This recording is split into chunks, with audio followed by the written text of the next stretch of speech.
Welcome to episode 1 of the No Meal Prep series. This week we're going to be featuring Costco.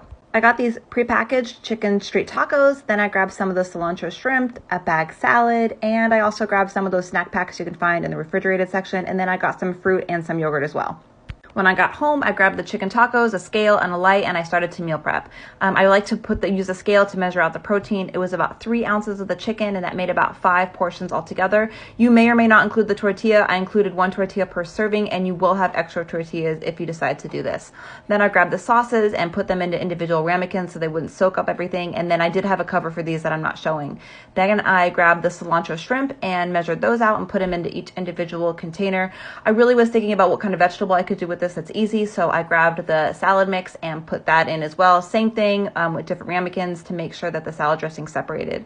Then I added a mandarin to make sure that there was some healthy carbs in there, grabbed these fruit packs on the side, and then also assembled some fruit and yogurt. This was a quick one you can have all week.